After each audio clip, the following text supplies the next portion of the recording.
Bonjour, on se retrouve aujourd'hui pour une révision super importante pour le bac de philo. On va s'attaquer à une question qui tombe souvent, un vrai classique, la conscience nous rend-elle vraiment libres? Alors, voilà notre programme. On va suivre un cheminement très logique, en 3 grandes étapes. Thèse, antithèse, synthèse. Ça, c'est la structure parfaite pour une bonne dissertation, un plan qui marche à tous les coups. Et à la fin, on verra du très concret, la méthode pour l'explication de texte et pour le plan de disserte. C'est parti. Bon, avant tout, il faut bien comprendre pourquoi cette question est un problème. D'un côté, on a l'impression que c'est évident. C'est parce que je suis conscient que je peux choisir, donc que je suis libre. Mais en même temps, cette même conscience me montre aussi toutes les limites, toutes les contraintes qui pèsent sur moi. C'est ce paradoxe qu'on va creuser. Donc voilà, la grande question qui va nous guider. Est-ce que la conscience est la source même de notre liberté? Ou au contraire, est-ce qu'elle ne fait que nous donner l'illusion, le sentiment d'être libre, alors qu'en réalité, on ne l'est pas du tout? C'est une énigme passionnante. Et avant de plonger dans le vif du sujet, un réflexe essentiel pour le bac, on définit les termes. La conscience, c'est quoi? C'est cette capacité à penser, à réfléchir sur soi et sur le monde. Et la liberté? C'est le pouvoir de choisir, d'agir par soi-même, bref, d'être l'auteur de ses propres actes. Ok, on a posé les bases, on peut y aller. Allez, première partie de notre raisonnement. On va explorer l'idée la plus intuitive, celle qui semble la plus logique. Oui, bien sûr que la conscience est à la source de notre liberté. C'est l'argument classique, et il faut le maîtriser parfaitement. Pourquoi on pense ça? Eh bien parce que la conscience nous permet de ne pas agir impulsivement. Elle nous offre un temps de pause, un moment pour réfléchir, pour peser le pour et le contre avant de décider. On n'est plus simplement l'esclave de nos pulsions. Et ça change tout. Ça nous rend responsables de ce que l'on fait. Cette idée porte un nom très important en philosophie, le libre arbitre.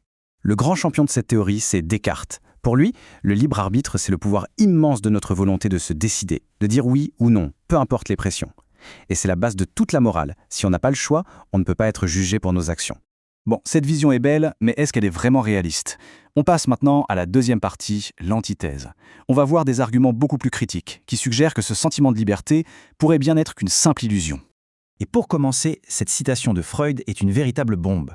Le moi n'est pas maître dans sa propre maison. Qu'est-ce que ça veut dire? Ça veut dire qu'il y a des forces en nous, dans notre propre esprit, qui nous contrôlent sans qu'on le sache. L'image qui illustre ça parfaitement, c'est celle de l'iceberg. Notre conscience, le moi, c'est juste la toute petite partie visible hors de l'eau. Mais la plus grande partie, l'énorme masse immergée, c'est l'inconscient. Et c'est lui, avec ses désirs, ses peurs, ses traumatismes, qui dirigerait vraiment notre vie, sans qu'on s'en rende compte. Et cette idée de l'inconscient nous ouvre à un concept encore plus vaste, celui de déterminisme. L'idée que nous serions en fait comme des marionnettes. On croit choisir librement, mais en réalité, nos actions seraient dictées par des fils invisibles. Nos gènes, notre éducation, notre milieu social. Et le philosophe qui va le plus loin dans cette direction, c'est Spinoza. Pour lui, notre sentiment de liberté n'est rien d'autre que l'ignorance des causes qui nous font agir. On ne sait pas pourquoi on fait les choses, alors on s'imagine qu'on a choisi de les faire. C'est tout. Alors on est coincé? Soit on est totalement libre, soit on est totalement déterminé. Eh bien non. La troisième partie, la synthèse, va nous permettre de dépasser cette opposition.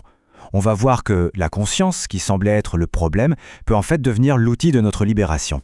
Et pour ça, on va s'appuyer sur Sartre et sa formule célèbre, un peu paradoxale. L'homme est condamné à être libre. Condamné?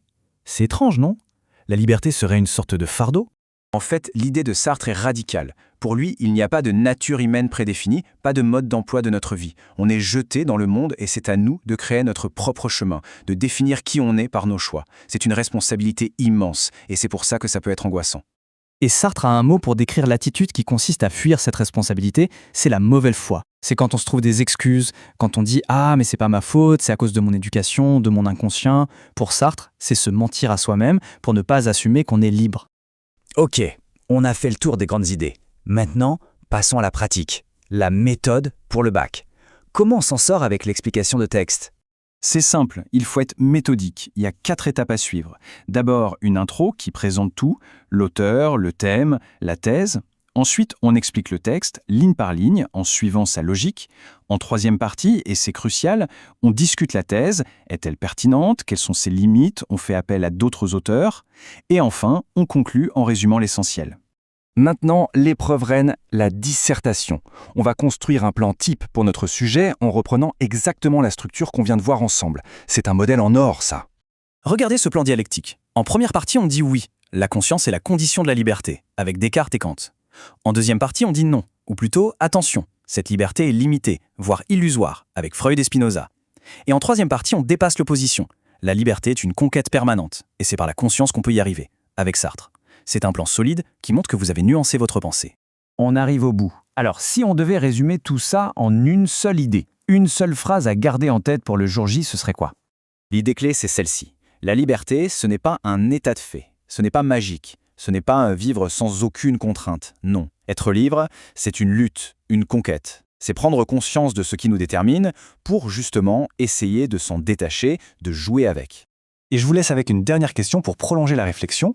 Si la liberté est une conquête de tous les jours, quel est le premier petit pas, le premier acte conscient qu'on peut poser, dès maintenant, pour avancer sur ce chemin?